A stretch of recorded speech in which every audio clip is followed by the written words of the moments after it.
Daily दर्शन भारत, हर खबर सबसे पहले। नमस्कार दोस्तों, मैं मयूर प्रसाद डेली दर्शन भारत से और आज हम पहुंचे हैं विवेकानंद विद्या मंदिर कान्नासर में। और कान्नासर विद्यालय में आने के बाद आज यहाँ के जो डायरेक्टर हैं हमारे बीच में हैं और सबसे पहले हम बात करेंगे जाखड़ साहब से कि इस विद्यालय की स्थापना कब से हुई। सर, अगर इस विद्यालय की बात करें कि इस विद्यालय की स्थापना की बात करें कब से हुई? सत्र 2023-24 से इस विद्यालय की स्थापना हुई है सर। अच्छा, इस विद्यालय की बात करें, बोर्ड परीक्षा परिणाम जारी हो चुके हैं, ऐसे में परिणाम पर अगर लगाएं तो 100% परिणाम भी दिया गया है। किस प्रकार का रहा है परिणाम? जी सर, हमारे संस्थान का 100% परिणाम रहा है, काफी अच्छा रिजल्ट रहा है। आगे भी अच्छा रिजल्ट रहे, अच्छी शिक्षा है वो लगातार, मतलब स्टाफ और सभी अच्छी व्यवस्थाएं हैं, उत्तम व्यवस्थाएं शिक्षा से संबंधित, ताकि भविष्य में आगे भी अच्छा परिणाम रहे। अच्छा, नया सत्र भी शुरू है, नए सत्र में नई जिम्मेदारियां हैं और इस बार जो परिणाम रहा है, क्या कहीं इस बार जिले को टॉप करने की भी रहेगी? जी सर, लगातार प्रयास है हमारे पास बच्चे 10th और 12th क्लास में काफी मतलब अच्छे बच्चे हैं जो लगातार अच्छी मेहनत कर रहे हैं। टीचर्स भी है, वो हमारी टीम लगातार अच्छी मेहनत कर रही है ताकि आगे परिणाम है वो बेहतर परिणाम दें, हम गांव ग्रामीण देहात क्षेत्र को अच्छा रिजल्ट मिले। जाखड़ साहब, मैं अभी आपसे कुछ देर बाद फिर से बात करूंगा और हमारे साथ है भाटी जी, हमारे साथ है भाटी जी। इस विद्यालय की अगर फैसिलिटी की बात करें, किस प्रकार की फैसिलिटी दी जा रही है? विद्यालय की देखो, सबसे पहले फैसिलिटी की बात की जाए तो सबसे बड़ी फैसिलिटी यही है कि हम बच्चों को उत्तम शिक्षा दे रहे हैं। और उसके बाद हम बात करें कि हमने वाहन सुविधा लगा रखी है बच्चों के लिए, जैसे शोभासर से, कान्नासर गांव से और बीकानेर से भी हमारे यहाँ पे कुछ बच्चे आते हैं। और हम प्रयास कर रहे हैं कि कंप्यूटर लैब भी लगाया जाए। आज आपको पता है कि टेक्नोलॉजी का ज़माना है, AI का ज़माना आ गया है, तो हम ये कोशिश कर रहे हैं कि बच्चों को एक कंप्यूटर शिक्षा भी दी जाए। और साथ में हम CCTV युक्त कैंपस बनाने की कोशिश कर रहे हैं।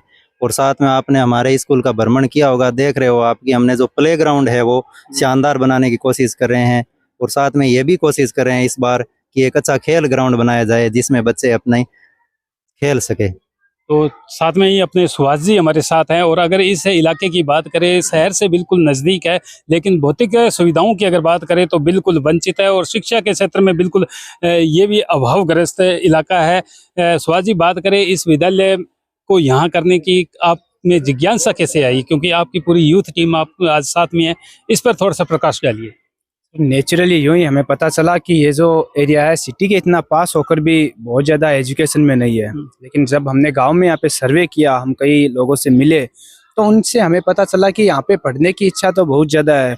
गार्जियन जो है वो सभी अपने बच्चों को अच्छे स्कूल में पढ़ाना चाहते हैं, एजुकेशन देना चाहते हैं, बट उनको ये व्यवस्था नहीं मिल रही थी। इसलिए हमने यहाँ पर ज़्यादा फोकस किया कि अगर यहाँ पर वो व्यवस्था दी जाए तो एक अच्छा तालमेल बैठेगा और बच्चों की पढ़ने की इच्छा भी पूरी होगी। तो इस प्रकार से ये जो एरिया है वो काफ़ी सूटेबल हमें लगा, तो इसलिए हमने यहाँ पर स्कूल खोलने का निर्णय लिया। अच्छा, आपने बात करें सुरक्षा की दृष्टि की बात करें तो सुरक्षा की दृष्टि को देखते हुए विद्यालय में किस प्रकार की सुरक्षा है?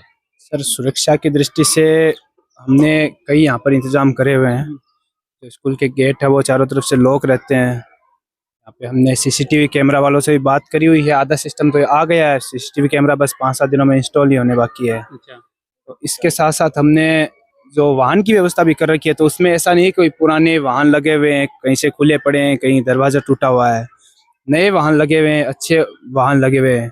इस प्रकार से हमने सुरक्षा की व्यवस्था की हुई है और ज़्यादा हम in every day and every way we are getting better and better. तो हम अपना बेस्ट देने की कोशिश कर रहे हैं और हम अपना बेस्ट देते रहेंगे। अच्छा, आपने बात करे, हमने अभी आपके विद्यालय में विजिट भी किया है, बड़े शानदार तरीके से बच्चे सवाल का जवाब भी दे रहे हैं। अगर उनकी रीडिंग की बात करें तो शानदार रीडिंग भी है और लिखावट में भी बहुत बड़ी सुंदरता है।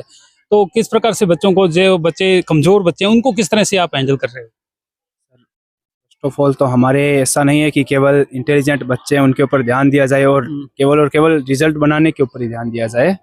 हम स्पेशल क्लास में जो वीक बच्चे होते हैं, जो कहीं से नहीं सीख पाते या फिर किन्हीं नेचुरल या अननेचुरल कारणों की वजह से वो पीछे रह जाते हैं, तो स्पेशल उन बच्चों के ऊपर एक्स्ट्रा फोकस किया जाता है। उनके ऊपर टीचर्स को भी एक्स्ट्रा बोला जाता है, एक्स्ट्रा क्लासेस भी उनकी अरेंज की जाती है।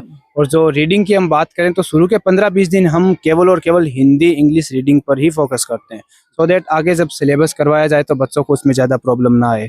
और स्पेशल बोलने के लिए भी बच्चों को सिखाया जाता है, प्रेयर के अंदर बोलना। कई जहाँ पे बहुत सारे लोग हो तो कई बार बच्चे क्या बोल नहीं पाते हैं वहाँ पे, इन सब चीज़ों के ऊपर भी बच्चों को ट्रेंड किया जा रहा है। अगर आप कहीं किसी क्लास में जाके बच्चों का इंटरव्यू भी लेंगे तो बेधड़क बच्चे हैं वो अच्छे से इंटरव्यू दे सकते हैं, वो माइक कैमरा देखकर ऐसे डरेंगे नहीं। इस चीज़ पे भी हम बहुत अच्छे से कोशिश कर रहे हैं और धीरे धीरे सुधार है वो भी हमें देखने को मिल रहा है। ठीक है सुहास जी, और साथ में ही यहाँ के जो अपने राठौड़ साहब हैं वो भी हमारे साथ हैं, क्योंकि इस ग्रामीण क्षेत्र की बात करेंगे तो राठौड़ साहब हमसे ज़्यादा इस क्षेत्र को जानते हैं। राठौड़ साहब, इस ग्रामीण क्षेत्र की भी बात करें तो किस प्रकार से रिस्पांस मिल रहा है, कितना सहयोग मिल रहा है गाँव से? हाँ बढ़िया, सब अच्छा सहयोग मिल रहा है। गांव के लोग अच्छी मतलब सहयोग करते हैं। कोई प्रोग्राम रखते हैं तो उसमें भी भागीदारी लेते हैं, और पीटीएम रखते हैं तो उसमें भी, जैसे हम शहरों में पढ़े हैं तो वहाँ पर जैसे लोग आते थे पिछले साल तो कम आते थे, उससे पिछले साल कम आते थे, लेकिन इस बार धीरे धीरे हम पीटीएम में भी देख रहे हैं कि गार्जियन की जो संख्या है वो बढ़ रही है। तो हम मान सकते हैं कि गार्जियन है वो जागरूक हो रहे हैं। हमारा कोई भी फंक्शन रखते हैं, प्रोग्राम रखते हैं तो उसमें सहयोग लेते हैं और हमारा सहयोग भी करते हैं।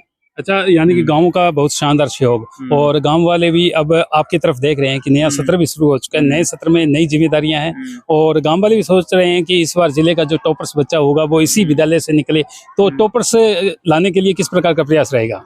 टॉपर्स का ऐसे है कि अब बच्चे हैं जो अपने पास है, हमारे पढ़ाए हुए बच्चे हैं, इतने देर हमारा थोड़ा सा रिजल्ट कम रह गया। इसका कारण ये था कि बच्चे ग्रामीण इलाके से बिलोंग करते थे, उनको अच्छा माहौल नहीं बनाना शिक्षा का, तो रिजल्ट हमें ज़्यादा अच्छा परिणाम नहीं दे पाए। इनके पीछे कारण ये था। तो अब हमारे पास 3 साल से लगातार बच्चे हमारे पास पढ़ रहे हैं ना, तो हमें 100% उन बच्चों पर विश्वास है कि वो 100% अच्छा रिजल्ट रखेंगे, और हम कोशिश करेंगे कि जिला टॉप उनसे करवाएं। अच्छा राठौड़ जी, बात करें लगातार विद्यालयों में विजिट भी कर रहे हैं, और बहुत से विद्यालयों में सुनने को मिलता है कि कहीं ना कहीं भेदभाव जैसी भी बातें आती है। तो इस विद्यालय में हमें ऐसा कुछ नहीं मिला, लेकिन फिर भी भेदभाव पर आप कुछ कहिए। भेदभाव देखो, ये सबसे बड़ी गलत बात है। भेदभाव करोगे तो बच्चे जो कुछ है वो शिक्षा से वंचित रह जाएंगे, वो जो हासिल करना चाहते हैं वो कर नहीं पाएंगे, क्योंकि एक विशेष बच्चे को लेकर हम ना ही तो किसी को ऊपर रखते हैं ना ही किसी को नीचे रखते हैं। तो ऐसा अपने विद्यालय में तो 1% सिस्टम है ही नहीं। हमारे सारे समाज के लोग आते हैं, सभी को हम एक ही नज़र से देखते हैं। और साथ में ही अपने वापस आते हैं जाखड़ साहब जी के पास। जाखड़ साहब, नया एडमिशन भी ओपन है और विद्यालय की छुट्टी भी हो चुकी है, आप भी लेट हो रहे हो, तो क्या कुछ कहना चाहोगे? जी सर, मैं यही कहना चाहता हूं कि एक बार नया सत्र शुरू हो रहा है, एक बार शुरुआत में विद्यालय में आप हमारे विद्यालय में आके विजिट जरूर करें। यहाँ का एजुकेशन, यहाँ का माहौल सब आप एक बार जरूर पता लगाए। हमें उत्तम से उत्तम, अच्छी से अच्छी व्यवस्थाएं दे रहे हैं, बराबर शिक्षा में जो कमियां खामियां रह रही है वो बराबर पूरी कर रहे हैं। शिक्षा से कोई बच्चा वंचित नहीं रहे, हमारा एक ही उद्देश्य है। आप अपने बच्चों को कहीं भेजो लेकिन विद्यालय जरूर भेजें। जी तो धन्यवाद। ये थे यहाँ से डायरेक्टर, और आसपास के तमाम ग्रामीण क्षेत्र के लोगों से निवेदन रहेगा कि एक बार इस विद्यालय में जरूर आएं, विजिट अवश्य करें, और एडमिशन ओपन है। तो तब तक देखते रहिए डेली दर्शन भारत में। महावीर प्रसाद मेरे साथ, कैमरा पर्सन सहयोगी के साथ। सपनों को बस्ते में रख कर चले हम, उम्मीदों के पथ पर घर से चले हम, स्कूल स्कूल स्कूल चले हम।